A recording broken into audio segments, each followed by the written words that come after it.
Apocalypse शुरू होने के बाद मेरी बीवी ने मुझे धोखा दे दिया। उसने सिर्फ खाने के लिए अपने बॉयफ्रेंड के साथ मिलकर मुझे मार दिया, पर मैं मरता नहीं हूँ। मेरी दोबारा से आंखें खुलती हैं और मैं उस टाइम में वापस आ जाता हूँ जब एपोकलिप्स शुरू नहीं हुआ था। उसे शुरू होने में 3 दिन बाकी थे। मैं जब मरा था तब गॉड ने मुझे एक वरदान दिया था। उन्होंने मुझे इन्फिनाइट स्टोरेज की एबिलिटी दी थी। मैं उठने के तुरंत बाद उस पावर को चेक करता हूँ और हाँ, वो पावर अभी भी मेरे पास होती है। मैं किसी भी आइटम को अपने इन्फिनाइट स्टोरेज में सेव कर सकता हूँ। इस लाइफ में मैं फैसला करता हूँ कि मैं अपनी बीवी से बदला लूंगा। इस बार मैं उसे दुनिया में ही नरक दिखा दूंगा। मैं जब अपने कमरे से बाहर निकलता हूँ तब मेरी बेटी सोफे पर बैठी होती है और मेरी बीवी मेकअप कर रही होती है। वो मुझसे कहती है, आज मास्टर लिन वापस आने वाले हैं, मुझे उनकी पार्टी में जाना है, इसीलिए मुझे तुरंत $20,000 दे दो। मुझे उनकी पार्टी में जाने के लिए एक नई ड्रेस लेनी है। ये सुनने के बाद मैं कहता हूँ, हमारे पास अभी ज्यादा पैसे नहीं है और जो पैसे हमारे पास है हम उन्हें सेव कर रहे हैं। ये सुनने के बाद मेरी बीवी गुस्सा होती है और मुझ पर चिल्लाने लगती है। वो गुस्से में अपने सामान को इधर उधर फेंकने लगती है। वो मुझ पर चिल्लाते हुए कह रही होती है, मास्टर लिन एक बहुत ही अमीर इंसान है। अगर मैं उनकी पार्टी में बेकार के कपड़े पहन के गई तो मैं गरीब लगूंगी और इससे तुम्हारी इमेज खराब होगी। मुझे जल्दी से पैसे दो वरना मैं तुम्हें छोड़कर चली जाऊंगी। मैं मेरी बीवी की बातों पर ध्यान नहीं देता और कहता हूँ, तुम्हें जाना है तो चली जाओ, मुझे परवाह नहीं। वो कहती है, आखिर तुम क्या कह रहे हो? मैं भी गुस्से में बोल देता हूँ, जाओ और अपने मास्टर लिन के पास ही जाकर रहो। मैं भी देखता हूँ कि वो तुम दोनों जैसे लूजर्स को कितने दिन अपने साथ रख पाएगा। ये सुनने के बाद मेरी बीवी मेरी बेटी का हाथ पकड़ती है और गुस्से में उसे लेकर मेरे घर से निकल जाती है। वो मुझे कह रही होती है कि मैं इस बात का रिग्रेट करूंगा, पर उसे क्या पता कि कुछ टाइम बाद वो रिग्रेट करने वाली है। मेरी बेटी और मेरी बीवी दोनों यहाँ से चले जाते हैं। उनके जाने के बाद मैं एक प्रॉपर्टी डीलर को कॉल लगाता हूँ और उससे अपने घर का प्राइस पूछता हूँ। मेरे घर का प्राइस वैसे तो 3 मिलियन था, पर क्योंकि मुझे अर्जेंट कैश में पैसे चाहिए इसीलिए मैं अपने घर को 2 मिलियन में बेच देता हूँ और आज ही कैश में पैसों की डिमांड करता हूँ। मेरी प्रॉपर्टी डीलर से तो बात हो जाती है। उसके बाद मैं हर एक ऑनलाइन लोन ऐप से लोन लेता हूँ। मुझे जितना लोन मिल सकता है मैं उतना लोन लूंगा, क्योंकि 3 दिनों बाद पैसों की कोई कीमत नहीं होगी जब एपोकलिप्स शुरू होगी। कुछ देर बाद मुझे मेरे घर की पेमेंट मिल जाती है। मेरे बैंक में 2 मिलियन ट्रांसफर हो चुके थे और 6 लाख मेरे पास पहले से ही पड़े थे, और क्योंकि अब मेरे पास पैसे आ चुके थे इसीलिए अब मुझे एपोकलिप्स की तैयारी करनी होगी। मुझे मेरे रहने लायक एक सेफ बेस भी बनाना होगा। मैं बिना कोई देर किए डायरेक्ट जहाँ पर सामान इम्पोर्ट होता है वहाँ पर चला जाता हूँ। मैं जाकर वहाँ के ओनर से बात करता हूँ और उनसे पूछता हूँ कि एक ट्रक भर के चावल की कीमत कितनी होगी। उन्हें लगता है कि मैं मजाक कर रहा हूँ और वो कहते हैं, ये ट्रक पूरा 5 टन का है, तुम्हें चावल की बोरियां चाहिए है ना, तो बताओ मुझे तुम्हें कितनी बोरियां चाहिए। पर मुझे चावल की बोरियां नहीं चाहिए होती हैं। मैं उनसे कहता हूँ, मुझे पूरा ट्रक भर के माल चाहिए और मुझे सिर्फ यही नहीं बल्कि आटा भी चाहिए और नूडल्स भी, जो भी आपके पास खाने लायक सामान है मुझे हर एक वो चीज चाहिए। यहाँ पर जितना सामान है मुझे वो सब चाहिए। ये सुनने के बाद वो आदमी हैरान हो जाता है और कहता है, क्या तुम पूरी सुपरमार्केट खोलने का प्लान कर रहे हो? मैं अपना कार्ड बाहर निकालता हूँ और कहता हूँ, हाँ कुछ ऐसे ही समझ लीजिए। इन सारे सामान को मेरे वेयरहाउस में डिलीवर करवा दीजिएगा। कुछ देर बाद वो खाने का ट्रक उस वेयरहाउस में आता है जो मैंने खरीदा होता है और वहाँ पर सारा सामान अनलोड करके चला जाता है। मैं अपने उस वेयरहाउस में जाता हूँ और उन सारी चीजों को देखता हूँ। उसके बाद एक एक करके हर एक चीज को अपने इन्फिनाइट स्टोरेज में सेव करता हूँ। देखते देखते वो पूरा वेयरहाउस खाली हो जाता है, पर इतना सामान मेरे लिए काफी नहीं है। ये बस कुछ सालों तक ही चल पाएगा। मुझे और खाने के आइटम्स चाहिए होंगे। मुझे मेरी फेवरेट कोल्ड ड्रिंक्स और KFC के आइटम्स भी चाहिए। एपोकलिप्स में वही खाने का सामान सबसे ज्यादा लग्जरी होता है। सीन शिफ्ट होता है MC की बीवी के ऊपर, जो कि मास्टर लिन के लिए ड्रिंक तैयार कर रही होती है। वो अपने पति की बुराई करती है और कहती है, मेरे पति ने मुझे घर से निकाल दिया क्योंकि मैंने उससे कुछ पैसे मांग लिए थे, पर मास्टर लिन आप उससे बिल्कुल अलग हैं, आप बहुत ही ज्यादा अच्छे हैं। मास्टर लिन नोटिस करता है कि ये औरत उससे कुछ ज्यादा ही चिपक रही है। वो अपने मन में कहता है, ये औरत कुछ ज्यादा ही मेरे से चिपक रही है, मैं कुछ दिनों में इसे छोड़ दूंगा। हमारे MC की जो बेटी होती है वो इस टाइम पर मास्टर लिन को अपना डैड बुला रही होती है और अपने असली डैड की बुराई कर रही होती है। वो अपने डैड को लूजर बोलती है। सीन शिफ्ट होता है वापस से MC पर। वो अपने रहने के लिए एक सेफ बेस बनवा रहा होता है। मेरे सारे पैसे खत्म हो गए, पर जब एपोकलिप्स आएगी और बहुत ही ज्यादा ठंड पड़ने लगेगी तब मेरा ये घर मुझे सुरक्षित रखेगा। इस बेस को बनवाने के बाद मेरे पूरे पैसे वसूल हो जाएंगे। कुछ दिनों में मेरे घर का काम कंप्लीट हो जाता है। अब बारी आती है उस दिन की जिस दिन एपोकलिप्स आया था। आसमान में काले बादल छा जाते हैं और कुछ ही देर में पूरा शहर नीला पड़ जाता है। हर तरफ ठंडी हवाएं चलने लगती हैं और बर्फ भी काफी तेजी से गिरने लगती है। टेम्परेचर -30 डिग्री चला जाता है। पूरे शहर में तूफानी हवाएं चल रही होती हैं, पर मुझे इन सब चीजों से क्या, मैं तो अपने बेस में आराम से बैठा होता हूँ, अपने रूम का टेम्परेचर 24 डिग्री पर सेट करके। जैसा मैंने सोचा था एपोकलिप्स आ चुकी है। सीन शिफ्ट होता है MC की बीवी के ऊपर। उसे समझ नहीं आ रहा होता है अचानक से इतनी तेज हवाएं कैसे चलने लगी और मौसम इतना ठंडा कैसे हो गया। मौसम के ऐसे होने की वजह से हर जगह की लाइट भी कट ऑफ हो चुकी होती है। ये लिन नाम का बंदा एक बहुत मोटा सा कोट पहने होता है। MC की बीवी लिन से पूछती है, क्या गर्म वाला AC खराब हो चुका है? लिन गुस्से में कहता है, चुप रहो, पावर ही कट ऑफ हो चुकी है, क्या तुम्हें बाहर का नजारा नहीं दिख रहा? MC की बेटी रो रही होती है और वो कहती है अपनी मॉम से, मुझे बहुत ठंड लग रही है, मुझे अपने घर वापस जाना है। वो एक कोने में बैठकर रोने लगती है और लिन से कहती है, डैड मुझे बहुत ठंड लग रही है, मुझे खाना चाहिए। पर लिन गुस्से में उससे कहता है, चुप हो जा, मुझे खुद ठंड लग रही है। MC की बीवी सोचती है, मेरा पति अभी अपने घर पर होगा, मैं उसे जल्दी से यहाँ पर बुला लेती हूँ और हम उसके साथ वापस चले जाएंगे। वो कॉल लगाती है, तभी मुझे मेरी बीवी का कॉल आता है। मैं थोड़ा हैरान होता हूँ। अरे देखो तो मुझे लिन फैमिली की लेडी की कॉल आई है। मैं उस कॉल को काट कर अपनी बीवी को वीडियो कॉल करता हूँ और जो चिकन मैं खा खा रहा था उसे वीडियो कॉल पर दिखाता हूँ। मेरी बीवी मेरे घर में लाइट को आता देख काफी हैरान होती है। वो मुझसे पूछती है, आखिर तुम्हारे घर में लाइट कैसे आ रही है? मैं उसकी बातों पर ध्यान नहीं देता हूँ, बल्कि उसे चिकन लेग पीस दिखाता हूँ। वो ये देखकर हैरान हो जाती है। वो मुझसे पूछती है कि ये तुम्हारे हाथों में क्या है? मैं मुस्कुराते हुए बताता हूँ, फ्राइड चिकन और क्या, और ये काफी अच्छा है। मैं वीडियो कॉल पर उसके सामने इसे खाता हूँ और यहाँ तक कि वीडियो कॉल पर कोल्ड ड्रिंक भी उसे दिखाता हूँ। उसके सामने मैं अपने खाने के मजे ले रहा होता हूँ। एमसी की बेटी वीडियो कॉल पर खाने को देखकर अपना होश खो देती है। वो जिद करने लगती है कि उसे भी वो खाना खाना है। मेरी बीवी कहती है, तुमने सिचुएशन देखी ना, हमारी बेटी भूखी है, इसीलिए तुम्हारे पास जितना भी खाना है उसे हमारे पास ले आओ। ये मौसम मुझे मार डालेगा। और सुनो, यहाँ पर मास्टर लिन भी है, तो हमारे लिए ब्लैंकेट्स भी ले आना। मुझे उस लिन का नाम सुनकर गुस्सा आता है। मैं उसे कुछ बुरा कह देता हूँ, जिसकी वजह से मेरी बीवी चिढ़कर कहती है, अपना मुंह बंद रखो, मास्टर लिन एक वीआईपी है। अगर तुम उन्हें अच्छे से ट्रीट करते हो तो शायद से वो तुम्हें अपनी कंपनी में एक अच्छी जॉब दे दें। मेरी बीवी की बैल बुद्धि देखकर मुझे काफी हैरानी होती है। मैं उससे कहता हूँ, सुमे, क्या तुम पागल हो चुकी हो? इस एपोक्लिप में मुझे जॉब की क्या चिंता? ठीक है, मैं अब कॉल रख रहा हूँ, तुम अपनी बढ़िया जिंदगी मजे से जियो इस प्यारे से ठंडे मौसम में। ये कहने के बाद मैं फोन कट कर देता हूँ, क्योंकि मैंने उसका कॉल काट दिया था, इसीलिए मेरी बीवी काफी गुस्सा होती है। लेन मेरी बीवी के पास उठकर आता है। मेरी बीवी उससे कहती है, आप चिंता मत करिए मास्टर लेन, वो बस टफ होने की एक्टिंग कर रहा है, पर असल में वो एक बहुत बड़ा सिंप है। अगर मैं उससे थोड़ा अच्छे से बात करूंगी तो वो कुत्तों की तरह भागते हुए मेरे पास आ जाएगा और हमारे लिए खाना भी ले आएगा। पर तभी लिन उसे एक जोर का थप्पड़ जड़ देता है। वो जाकर जमीन पर गिर जाती है। उसकी आंखों से आंसू आ जाते हैं। वो कहती है, आपने मुझे मारा? लिन कहता है, तुम बस एक कचरा हो। अगर मैं तुम्हारे साथ यहाँ पर टाइम स्पेंड ना कर रहा होता तो इस समय मैं अपने प्राइवेट जेट में होता, ना कि यहाँ पर ठंड में जम रहा होता। मैं अपने कोल्ड ड्रिंक के कैन को ओपन करता हूँ। अब जबकि एपोक्लिप शुरू हो चुकी है, अभी एपोक्लिप का पहला दिन है, तो इंसान अभी एक दूसरे को नहीं खाने वाले हैं, उसमें थोड़ा टाइम लगेगा। मैं सोचता हूँ कि इस वक्त मेरी बीवी क्या कर रही होगी। मैंने पेट भर खाना खा लिया है, अब मेरे पास कुछ करने के लिए नहीं है। मैं अपने खाने की फोटो खींचता हूँ और उसे सोशल मीडिया पे डाल देता हूँ। मैं उसके कैप्शन में लिखता हूँ कि मैंने कुछ ज्यादा ही खा लिया। तभी मैं देखता हूँ कि मेरी बीवी के बहुत सारे मैसेजेस मेरे फोन पर पड़े हैं। उसने असल में वॉइस मैसेजेस भेजे होते हैं। मैं उसमें से एक मैसेज को प्ले करता हूँ। उसमें मेरी बीवी मुझे गालियां दे रही होती है, क्योंकि उसने वो खाने की तस्वीर देख ली जो कि मैंने सोशल मीडिया पर डाली थी। वो आगे कहती है कि वो कुछ देर में भूख से बेहोश हो जाएगी और मुझे उसे खाना देने के लिए कहती है, और ये धमकी देती है कि वो मुझे एक्सपोज कर देगी कि मैं उसे अब्यूज करता हूँ और मुझ पर एक झूठा केस डाल देगी। मैं बस अपने मन में इतना ही सोचता हूँ कि इस बैल बुद्धि में अभी तक अकल नहीं आई है। एपोक्लिप के समय पर ये मुझ पर केस करेगी। आखिर इस टाइम पर इसका केस कौन लड़ने वाला है? ये दुनिया का अंत है। मैं अपनी बीवी को ब्लॉक कर देता हूँ ताकि वो मुझे और परेशान ना कर सके। उसके बाद मैं अपना कंसोल उठाकर गेम खेलने लग जाता हूँ। मैं आराम से सोफे पर बैठकर गेम खेलने लगता हूँ। तभी दूसरी तरफ लिन मेरी बेटी और मेरी बीवी को उसके घर से बाहर निकाल देता है। वो दरवाजे को उनके मुंह पर बंद कर देता है और कहता है, वापस मत आना जब तक तुम कहीं से खाना ना ले आओ। हम देखते हैं एमसी की जो वाइफ होती है वो काफी ज्यादा परेशान हो जाती है। उसकी बेटी के आंसू निकलना बंद ही नहीं होते हैं। वो ट्राई करती है एमसी को कांटेक्ट करने का, पर अपना एमसी तो उसे ब्लॉक मार चुका है। पूरी दुनिया का वेदर और खराब होते जा रहा था। टेम्परेचर -51 चला जाता है, पर मुझे क्या, मैं तो अपने घर पर बैठा आराम से गर्म खाना खा रहा होता हूँ। 3 दिन बीत चुके हैं एपोक्लिप को शुरू हुए। अब तक तो मेरे पड़ोसियों का खाना खत्म हो चुका होगा। मेरी पिछली जिंदगी में मेरी बीवी ने मुझे मार दिया था खाने के लिए, और मैं मेरे पड़ोसियों के बारे में भी क्या कहूँ, उन्होंने भी मेरा खाना चुरा लिया था। पर इस बार मैं तुम में से किसी को भी नहीं छोड़ने वाला। मैं अपनी चिमनी के फैन को तेज कर देता हूँ ताकि जो खाने की खुशबू है वो मेरे पड़ोसियों तक जा पाए। इसको मेरी अच्छाई समझना कि तुम लोग खाने की खुशबू भी ले पा रहे हो। मैं अपने डोर के बाहर लगे हुए कैमरास को चेक करता हूँ, मॉनिटर स्क्रीन पर खड़ा होकर। मैं देखता हूँ खाने की स्मेल से मेरे पड़ोसी अपने घर से बाहर निकल आते हैं। वो मुझसे मिन्नत करने लगते हैं कि मैं अपना दरवाजा खोल दूं और उन्हें कुछ खाने को दूं। और यहाँ पर सिर्फ वही लोग नहीं खड़े होते हैं, बल्कि सारे पड़ोसी उनके साथ खड़े होते हैं। वो लोग चिल्लाते हुए कह रहे होते हैं, तुम इतना सारा खाना अकेले नहीं खा सकते हो, कुछ खाना हमारे साथ भी बांटो।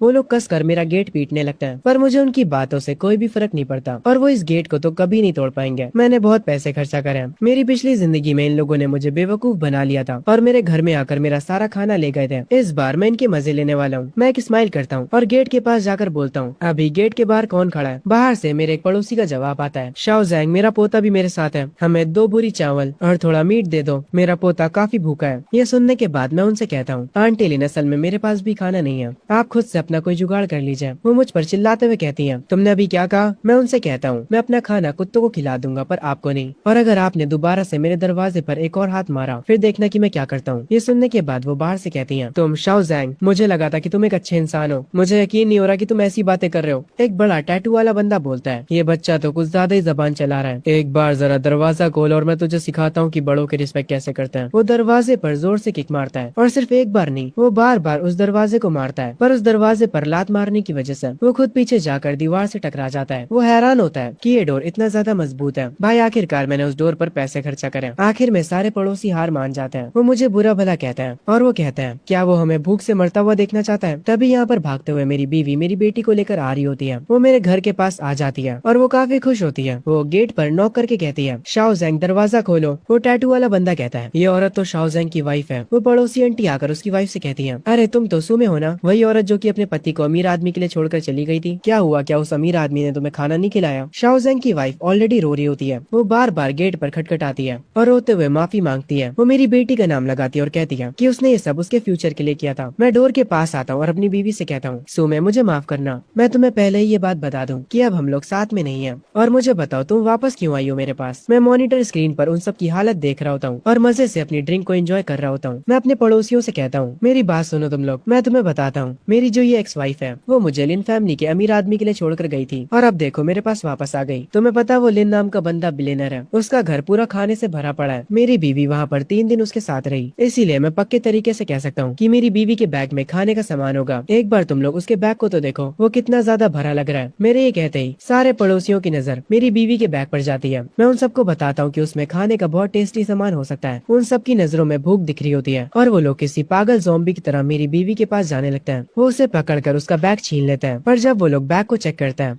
तो उसमें से सिवाय मेकअप के और कुछ नहीं निकलता, जिसे देखकर वो टैटू वाला पड़ोसी काफी गुस्सा हो जाता है। वो गुस्से में मेरी बीवी से कहता है मुझे पता, जल्दी खाना कहाँ है। मेरी बीवी अपने मेकअप के सामान को उठाने लगती है पर वो पड़ोसी उसके मेकअप के सामान पर पैर रख देता है। वो जल्दी जल्दी से सारे मेकअप के सामान को उठाने लगती है। वो सबसे कह रही होती है इन्हें बर्बाद मत करो, ये बहुत महंगे हैं। ये लिमिटेड एडिशन की लिपस्टिक थी जो मैंने काफी महंगी खरीदी थी, ये बहुत ज्यादा महंगी, अगर तुमने इसे तोड़ दिया तो तुम इसके पैसे भी नहीं दे पाओगे। ये कहते हुए वो रो रही होती है। मेरी पड़ोस की आंटी कहती है तुम तो बिल्कुल बेकार की हो, मुझे लगा था कि तुम्हारे पास खाने को कुछ होगा। तुम्हें वैसे देखकर मुझे हैरानी नहीं हो रही कि तुम्हारे पति ने तुम्हें घर से निकाल दिया। तुम एक बहुत ही बेकार औरत हो। सारे नेबर्स उसकी वाइफ से दूर चले जाते हैं। सारे पड़ोसी आपस में कहते हैं कोई भी उसकी बीवी को और उसकी बेटी को अंदर मत आने देना, उनके पास कुछ भी नहीं है। सब लोग अपने अपने घर में चले जाते हैं सिवाय मेरी बीवी और मेरी बेटी के। मेरी बीवी रोते हुए मेरी बेटी से कहती है तुम डरो मत बेटा, तुम्हारे डैड डोर खोल देंगे। मैं ये सब मॉनिटर स्क्रीन से देख रहा होता हूँ। मेरी बीवी मुझसे वापस से माफी मांगती है। वो भीख मांग रही होती है दरवाजा खोलने के लिए। वो इतनी टूट जाती है कि वो कहती है हमें खाना मत दो पर कम से कम हमें गर्म पानी ही दे दो, तुम्हें हमारी शादी की कसम। ये सुनने के बाद मैं उससे माइक पर कहता हूँ तुमने शादी कहा, क्या तुम्हें ये शादी तब याद आई थी जब तुम उस अमीर आदमी के पास चली गई थी? क्या तुम्हें हमारी शादी की परवाह भी है? मैं अपने घर की लाइट बंद कर देता हूँ और उनसे कहता हूँ चलो अब रात होने वाली है, तुम लोग बाहर -60 डिग्री को एंजॉय करो। और सच में बाहर का टेम्परेचर -60 डिग्री होता है। मेरी बीवी मेरी बेटी को लिए बाहर बैठी होती है। मेरी बेटी उससे कहती है मॉम मुझे भूख लगी, मुझे कुछ खाना है। पर सिर्फ बेटी ही नहीं बल्कि उसकी माँ भी भूखी होती है। कुछ टाइम बाद मेरी पड़ोस की आंटी बाहर निकलती है। उनके हाथ में खाने का कुछ होता है जिसे देखकर मेरी बीवी तुरंत उनके पास भागते हुए जाती है। वो उनसे खाना मांगने लगती है पर पड़ोस वाली आंटी कहती है मुझसे दूर हटो, हमारे पास खुद भी खाना नहीं है। मेरी बीवी उनसे खाने की भीख मांगने लगती है। उसके बाद मेरी पड़ोस की आंटी कहती है ठीक है, आखिरकार तुम मेरी पड़ोसी हो, मैं तुम्हें मरते हुए तो नहीं देख सकती, पर ये खाना मैं तुम्हें एक शर्त पर ही दूंगी। तुम्हारा कोट मुझे काफी पसंद आया, ये मुझे दे दो और मैं तुम्हें इस बन का आधा हिस्सा दे दूंगी। मेरी बीवी कहती है नहीं, अगर ये कोट मैंने आपको दे दिया तो मैं जमकर मर जाऊंगी। वो पड़ोस वाली आंटी कहती है तो तुम मुझे ये नहीं दोगी? ठीक है कोई बात नहीं, तो भूखी मरो। पर जब वो पड़ोस की आंटी जाने लगती है मेरी बीवी अपना कोट उतार कर उसे वो कोट दे देती है। वो कोट को पाकर वो पड़ोस वाली आंटी काफी खुश हो जाती है। वो उस कोट के बदले उसे बन का आधा हिस्सा दे देती है और उसका कोट पहनकर वापस अपने घर के अंदर चली जाती है। मैं अभी अभी हॉट शावर लेकर बाहर निकला होता हूँ। मेरा घर इस एपोक्लिप में सबसे ज्यादा सेफ है। हॉट शावर सच में काफी ज्यादा मजेदार होता है। मैं टेबल पर जाता हूँ और बैठकर अपना खाना खाता हूँ। पेट भर खाना खाने के बाद मैं उठता हूँ और मॉनिटर स्क्रीन की तरफ जाता हूँ बाहर के हालात देखने के लिए। मैं देखता हूँ मेरी बीवी को फाइनली कुछ खाने के लिए मिल जाता है। देखती जाओ, अभी तो शो बस शुरू हुआ है। कल रात जो खाना बच गया था इसमें से काफी बदबू आ रही है। अब मैं क्या करूँ? मुझे इसे फेंक देना चाहिए, पर रुको, ये तो खाने की बर्बादी होगी है ना। मुझे यकीन है कि बाहर बैठा कोई इंसान इसे खा ही लेगा। हम बाहर देखते कि अब भी उसकी बीवी और उसकी बेटी बाहर बैठी होती है और वो टैटू वाला बंदा एक पिन से मेरे डोर का लॉक तोड़ने की कोशिश कर रहा होता है। तभी मैं अपने डोर के फूड पास एरिया को खोलता हूँ, जिसे देखकर पता नहीं क्यों वो टैटू वाला बंदा खुश हो जाता है। वो कहता है मेरे भाई तुमने फाइनली डोर खोल दिया। मेरी बीवी की नजर भी डोर पर पड़ती है, पर ये डोर असल में मैंने उनके अंदर आने के लिए नहीं खोला है, बल्कि वो जो बेकार का खाना बच गया था वो उन्हें देने के लिए खोला होता है।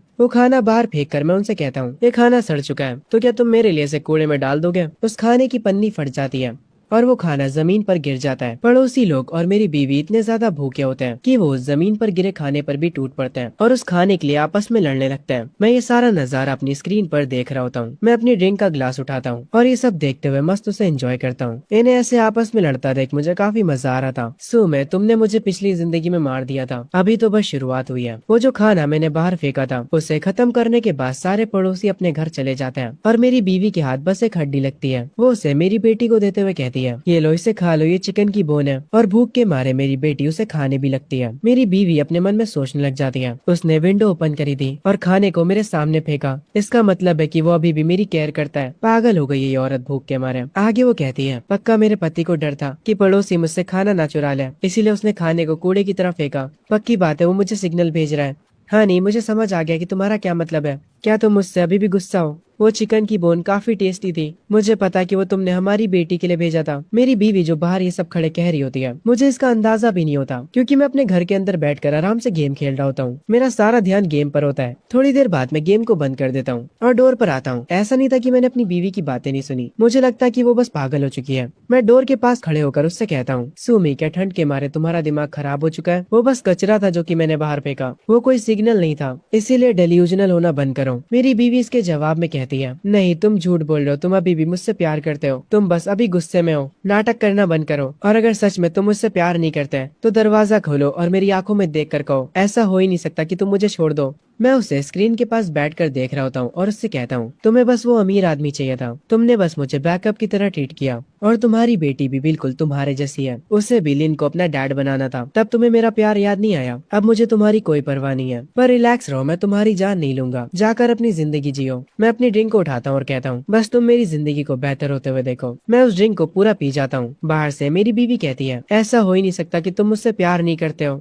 हम पड़ोसियों के एक ग्रुप को साथ में देखते हैं। वो टैटू वाला बंदा कहता है, मैं जितना ज्यादा सोच रहा हूँ मुझे उतना ही गुस्सा आ रहा है। वो साला हमें अपने किचन का कचरा खिला रहा था। वो पड़ोस वाली आंटी कहती हैं, आखिर हम कर भी क्या सकते हैं, उसके घर का डोर काफी ज्यादा मजबूत है, हम उसे कुल्हाड़ी से भी नहीं तोड़ सकते, हम उसके घर में नहीं घुस सकते। दूसरा पड़ोसी कहता है, अगर हमें जल्दी ही खाना नहीं मिला तो कल तक हम सारे बेहोश हो जाएंगे। वो टैटू वाला बंदा गुस्से में कहता है, अगर हम उसके घर के अंदर नहीं जा सकते तो हम उसे जबरदस्ती बाहर निकालेंगे। उसका डोर काफी ज्यादा मजबूत है, पर वो डोर गर्म तो होता ही होगा, है ना? तो अगर हम किसी जलती हुई चीज को उसके डोर पर डालेंगे और उसे आग से जला देंगे तो उसका पूरा घर जाइंट ओवन में बदल जाएगा। इसके बाद वो अंदर नहीं रह पाएगा। एमसी की बीवी अभी तक डोर पर ही बैठी होती है। तभी पड़ोसी काफी सारे सामान के साथ उसके डोर के पास आ रहे होते हैं। वो टैटू वाला बंदा एमसी की बीवी से बोलता है, ओए, तो तुम अभी तक जिंदा हो? उसकी बीवी उससे बोलती है, तुम लोग इस वक्त यहाँ पर क्या कर रहे हो? वो टैटू वाला आदमी उसकी बीवी को लात मारकर दरवाजे से दूर कर देता है और बाकी के पड़ोसी काफी सारी किताबों को डोर के पास रखने लगते हैं। वो हर एक जगह को ब्लॉक कर रहे होते हैं और ये सारी चीज मैं अपने घर के अंदर बैठा स्क्रीन पर देख रहा होता हूँ। अब ये बेवकूफ लोग क्या कर रहे हैं? लगता है इनके पास जीने की इच्छा नहीं है। सारे पड़ोसी एक साथ आ चुके होते हैं।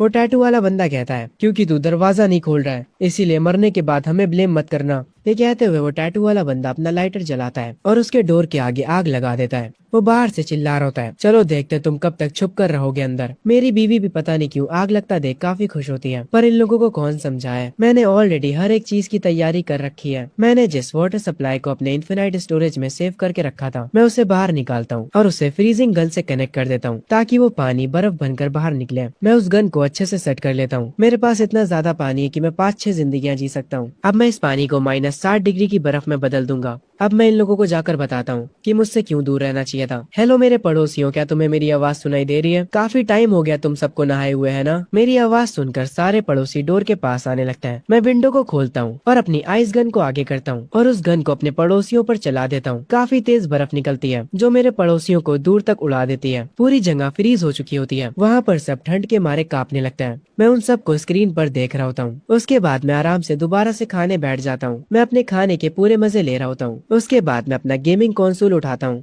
बाहर वो टैटू वाला बंदा कहता है, मुझे मेरे हाथ फील नहीं हो रहे हैं, मेरी उंगलियां काली पड़ चुकी हैं। पड़ोस वाली आंटी का चेहरा काला पड़ चुका होता है। उनका चेहरा काफी ज्यादा दर्द कर रहा होता है। वो मुझे गालियां दे रही होती हैं। मेरी बीवी कहती है, अच्छा हुआ मैं जल्दी से जाकर छुप गई थी, आखिर उसके पास इतना पानी आया कहाँ से? क्या अंदर उसके पास पूरा समंदर है? तभी वो टैटू वाला आदमी मेरी बीवी के पास आकर उसे लात मारता है। वो मेरी बीवी और मेरी बेटी को उठाता और कहता है, हम इनका इस्तेमाल करेंगे उसे धमकाने के लिए। मैं इनको आराम से अंदर बैठा मॉनिटर स्क्रीन पर देख रहा होता हूँ और वो भी मेरी गर्म कॉफी पीते हुए। मुझे पता है कि मेरे पागल पड़ोसी कुछ न कुछ करने वाले हैं। वाटर गन से मैं बस उन्हें डरा सकता हूँ, पर जब ये लोग अपनी औकात से बाहर चले जाएंगे तो मुझे अपने एक खास वेपन का इस्तेमाल करना पड़ेगा। इसकी इफेक्टिव रेंज 100 मीटर है। ये किसी शील्ड के भी आर पार जा सकता है। तू साले टैटू वाले मोटे आदमी, तेरा नाम चांग है ना? अगली बार अगर तू मुझे दिखा तो मैं तेरे ऊपर पानी डालने के बजाय अपनी इस नई वेपन से मारूंगा। वो चैंग एमसी की बीवी और उसकी बेटी को डराता है और उनसे कहता है, रोना बंद करो, मैं तुम लोगों से बाद में निपटूंगा। वो उन्हें एक बोतल देता है जो कि किसी चीज से भरी होती है और उन्हें ऑर्डर देता है कि वो लोग एसी यूनिट से होकर जांग की बालकनी तक जाए। उस बोतल में गैस होती है। चैंग कहता है वहाँ पर जाकर इस बोतल को उसकी विंडो पर फोड़ देना और फिर इसे जला देना। उसके बाद वो खुद बाहर निकल आएगा। एमसी की बीवी कहती है, नहीं, वो कम से कम 10 फ्लोर ऊंचा है और बाहर हर जगह बर्फ है। अगर मैं एसी यूनिट की तरफ से होते हुए जाऊंगी तो मैं फिसल कर गिर सकती हूँ। पर सारे पड़ोसी उसे फोर्स करने लगते हैं। वो पड़ोस वाली आंटी उसकी बेटी को पकड़ती है और कहती है, अगर तुम नहीं जाओगी तो पता नहीं हम तुम्हारी बेटी के साथ क्या करेंगे। उसकी बेटी रोने लगती है और वो मजबूरन जाने के लिए मान जाती है। वो खिड़की से कूदती है। उसकी पीठ पर रस्सी बंधी होती है। ये लोग उसे सबसे ऊपर से फ्लोर बाय फ्लोर नीचे उतार रहे होते हैं। वो नीचे उतरते वक्त अपने पति को बुरा भला कह रही होती है। मैं ये सब अपनी मॉनिटर स्क्रीन पर देखते हुए अपनी न्यू वेपन को साफ कर रहा होता हूँ। मैं देखकर हैरान हो जाता हूँ। जिंदा रहने के लिए उसने सच में इतना बड़ा रिस्क लिया। जब मैं अपने इस बेस को तैयार करवा रहा था तब मैंने हर एक जगह कैमरास को इंस्टॉल करवाया था। तुम मेरे ऊपर बालकनी से अटैक करना चाहते हो, ये काफी बढ़िया आइडिया है, पर मेरे आगे बेकार है। सो में पिछली बार तुमने मुझे मार दिया था और अब तुम मुझे जिंदा जलाना चाहती हो। उसकी बीवी बालकनी तक पहुंच चुकी होती है, पर मैं अभी बालकनी के पास आ चुका होता हूँ। मैं उस वेपन को उस पर पॉइंट आउट करता हूँ और कहता हूँ, अब तुम यहाँ पर आई गई हो तो यहाँ से जा नहीं पाओगी। मुझे अपनी पुरानी मेमोरीज याद आ जाती है जब सुमे ने मुझे लिन के बॉडीगार्ड से पिटवाया था। तुम बस एक अच्छी जिंदगी के लिए मुझे छोड़कर उस अमीर आदमी के पास चली गई थी, मुझे धोखा दिया और फिर बाद में मुझे मार दिया। तुम सब लोग मुझ पर हंस रहे थे।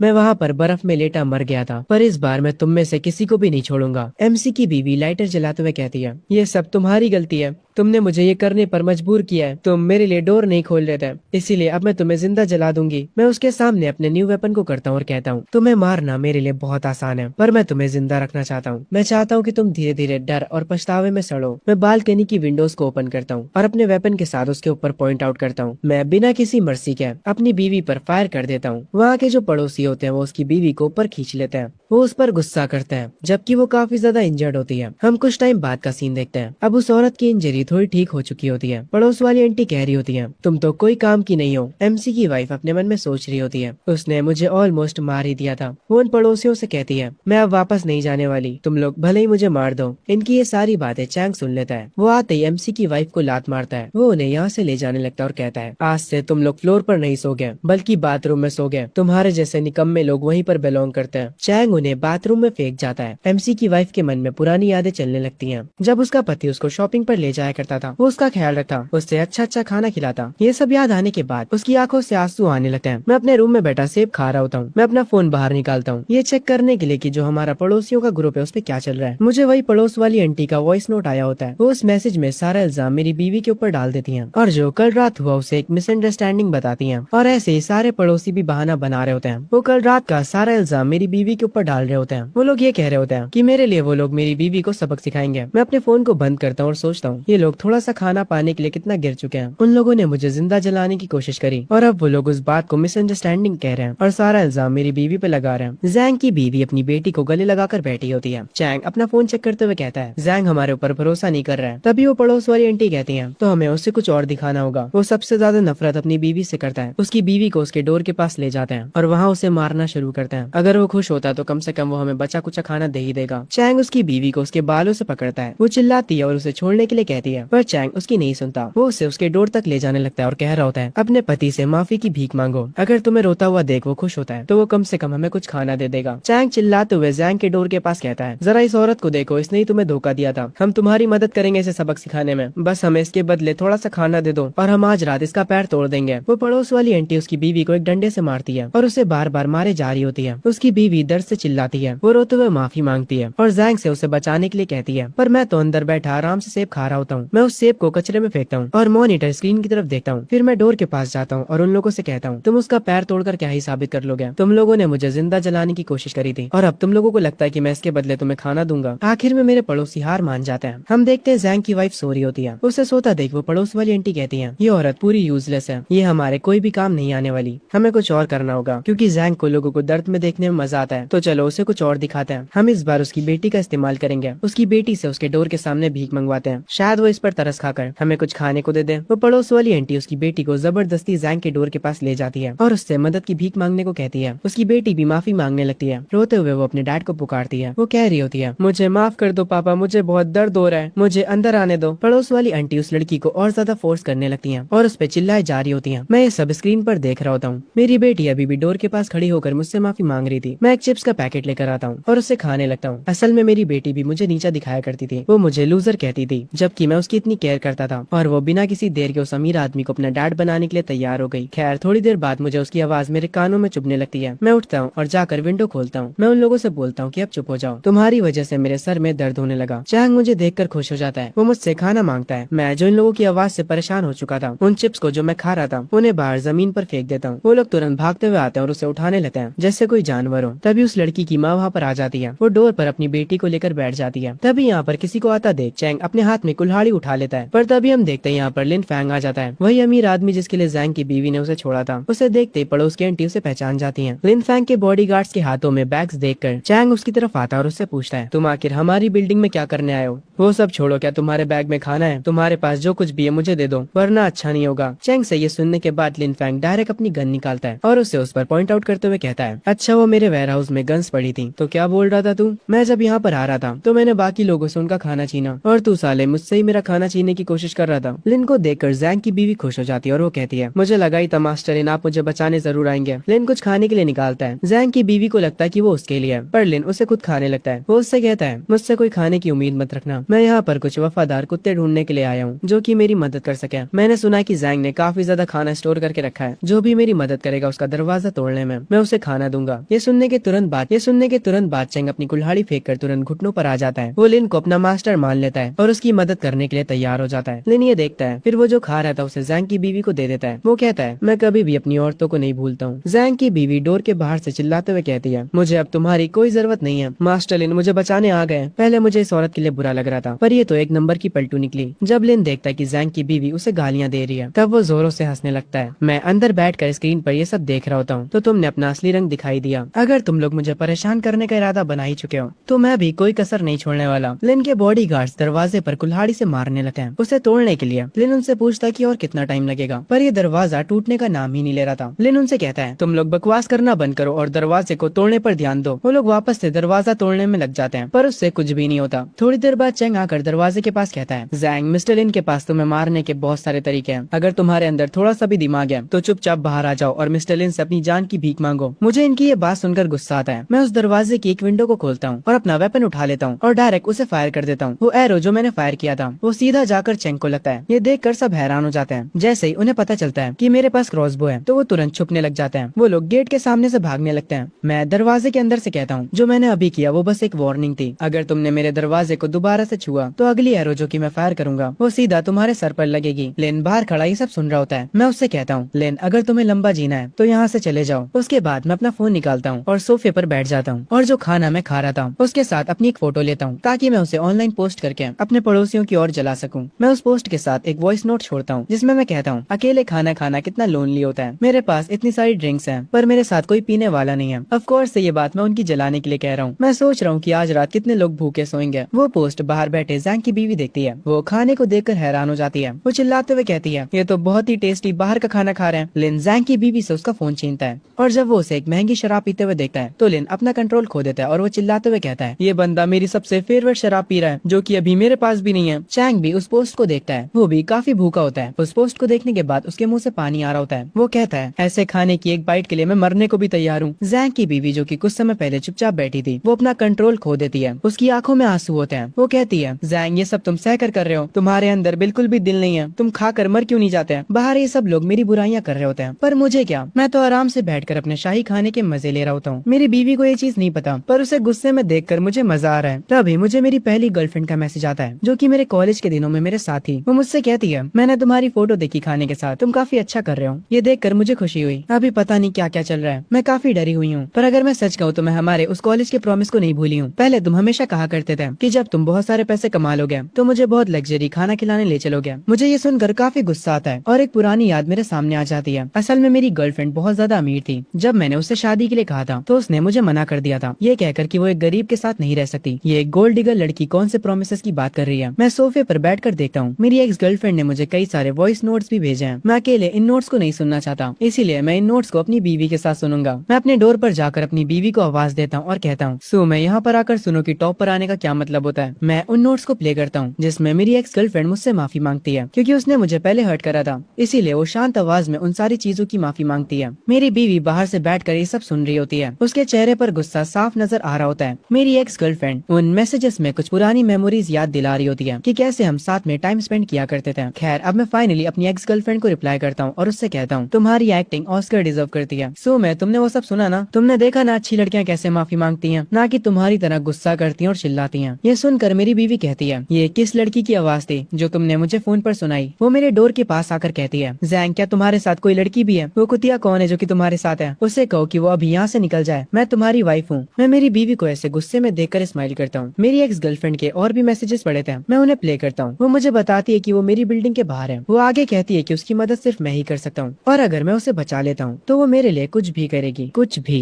ये सुनने के बाद मेरे चेहरे पर एक अलग सी स्माइल आ जाती है। मैं उसके ये मैसेजेस अपनी बीवी के सामने प्ले कर रहा था, जिसको सुनने के बाद वो कहती है, जैंग तुम उस कुतिया का यकीन मत करना, वो बस तुम्हारे खाने के पीछे है, वो मुझसे भी कई ज्यादा घटिया होगी। हम देखते हैं गेट के पास चैंग खड़ा होता है, तभी हम एक लड़की को देखते हैं जो कि बड़ी मुश्किलों से जीने चढ़कर आ रही होती है। वो लड़की दिखने में काफी ज्यादा सुंदर लग रही थी। चैंग की नजर उस लड़की पर पड़ती है। वो उसे देखने के बाद कहता है, तुम कौन हो? इस फ्लोर पर आना मना है तो यहाँ से चली जाओ। वो लड़की कहती है कि वो जैंग को ढूंढ रही है और खुद को उसकी गर्लफ्रेंड बताती है। ये वही एक्स गर्लफ्रेंड होती है जिसने जैंग को मैसेज करा था। ये सुनने के बाद चैंग हंस पड़ता है। वो कहता है, उसकी गर्लफ्रेंड तो सुमे थी जो कि अब उसकी बीवी है, तो तुम कौन हो? वैसे वो सब छोड़ो, तुम्हारा फिगर काफी कमाल का है, ठरकी साला। खैर आगे चैंग कहता है, तुम अभी तक जिंदा हो, इसका मतलब है तुम हमारे कुछ तो काम आ ही सकती हो। तभी हम यहाँ पर लिन को आते हुए देखते हैं। वो आकर चैंग से पूछता है कि यहाँ पर क्या चल रहा है। चैंग कहता है, पता नहीं ये लड़की कहाँ से आ गई है, ये बता रही है कि ये जैंग की गर्लफ्रेंड है। वो लड़की लिन से भी कहती है, मैं जैंग की गर्लफ्रेंड हूँ और उसने मुझे इन्वाइट करा है। वो अपना फोन निकालती है और कहती है, देखो उसने मुझे खाने की फोटो भी भेजी थी, उसने कहा था अगर मैं उसके घर आती हूँ तो वो मुझे खाने को देगा। लिन उस लड़की का फोन लेकर वो फोटोज को देखने लगता है और अपने मन में कहता है, ये जैंग भी कितना अजीब बंदा है, इस बंदे को अपनी बीवी नहीं चाहिए पर अपनी गर्लफ्रेंड को ये घर पर बुला रहा है। लिन उस लड़की से कहता है, मुझे यकीन नहीं होता कि तुम्हें जैंग ने बुलाया है। वो लड़की कहती है, जैंग मुझसे बहुत प्यार करता है, उसकी वो बीवी से तो वो परेशान हो चुका था, मुझे जैंग से बात करने दो, वो पक्का मेरे लिए डोर खोल देगा और जब वो डोर खोलेगा तो तुम लोग मेरी मदद कर सकते हो उससे सारा खाना छीनने में। जैंग सच में किसी पर भी भरोसा नहीं कर सकता, सब नीचे यहाँ पर। ये सुनकर लिन भी उसे टीम अप कर लेता है। आगे वो लड़की जैंग के डोर के पास जाती है जहाँ पर पहले से जैंग की बीवी होती है। वो लड़की जैंग की बीवी को पहचान जाती है और कहती है, अरे यार जरा देखो तो यहाँ पर सुमे है, हमारी कॉलेज की सबसे एटीट्यूड वाली लड़की जो कि काफी खूबसूरत थी। मेरी प्यारी सीनियर सुमे, तुम्हारे हालात ऐसे कैसे हो गए? तुम तो इस डोर के पास सिक्योरिटी गार्ड जैसे खड़ी हो। जैंग की बीवी कहती है, जियांग चियान तुम बेशरम फॉक्स, तुम यहाँ पर क्या कर रही हो? ये मेरे घर का डोर है, यहाँ से चली जाओ। जैंग ने तुम्हें काफी सालों पहले ही छोड़ दिया था, हम इस नई लड़की को चियान कहेंगे। चियान कहती है, मुझे जैंग ने यहाँ पर बुलाया है, उसने मुझे खाने की फोटो भेजी थी और वैसे भी मैं उसका पहला प्यार हूँ। तभी यहाँ पर लिन आता और इन दोनों से कहता है, दोनों बहस करना बंद करो, मुझे परवाह नहीं है कि तुम में से कौन ज्यादा मैटर करता है जैंग के लिए। मेरे पास आधा बैग भरकर कुकीज रखे हैं, जिसने भी जैंग का दरवाजा खुलवा दिया उसे ये कुकीज मिलेंगे। दोनों लड़कियां कुकीज की लालच में आ जाती हैं। चियान गेट पर खड़े होकर कहती है, दरवाजा खोलो जैंग, ये मैं हूँ चियान,